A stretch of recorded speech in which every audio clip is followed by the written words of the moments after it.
but there will be a clear, visible, measurable attempt to dealing with it. And they're things that are solvable. They're things that can be dealt with decisively.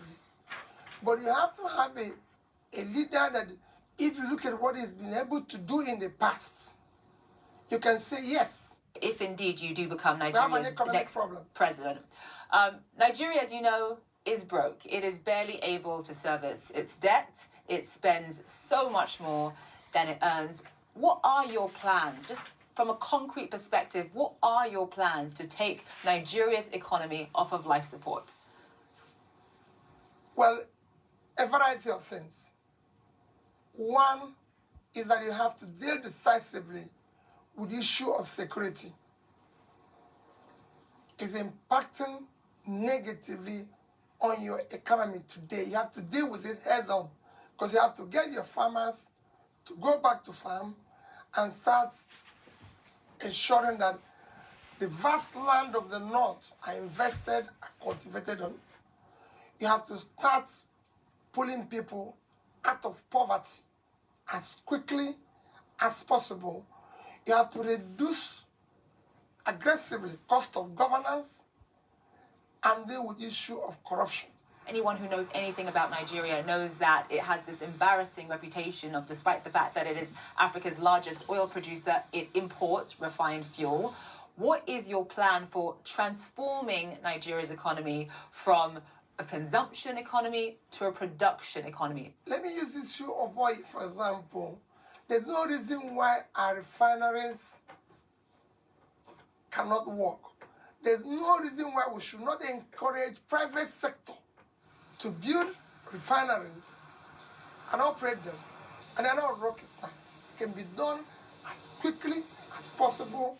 You can use today decide to remove the fuel subsidy, use the resources to support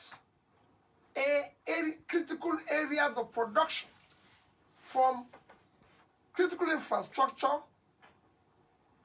to education to supporting investment in refinery, which will be, like I said, done within a shortest possible time.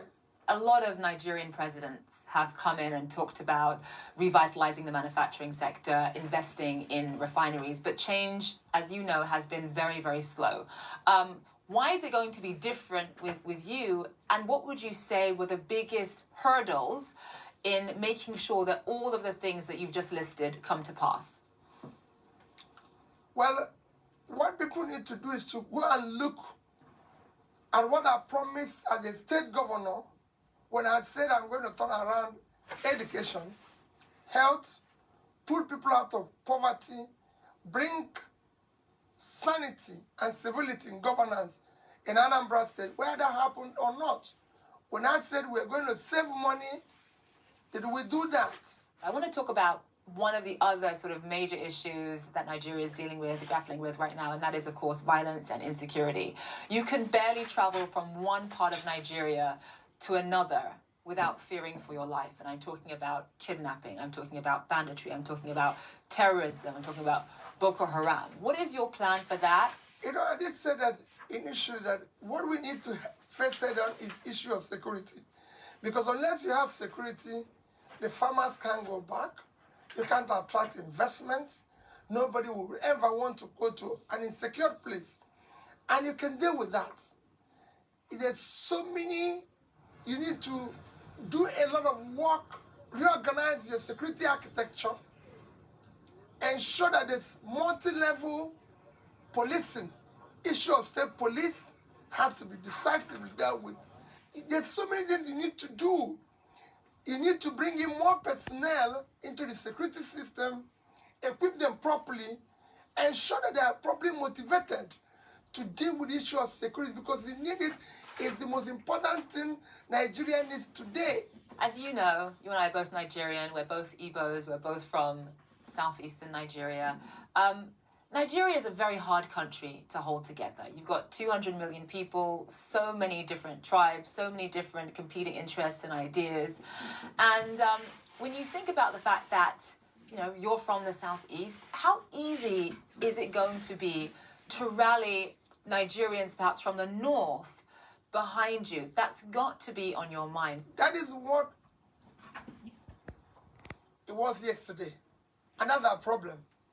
Because we have been able to elect people based on ethnicity, religion,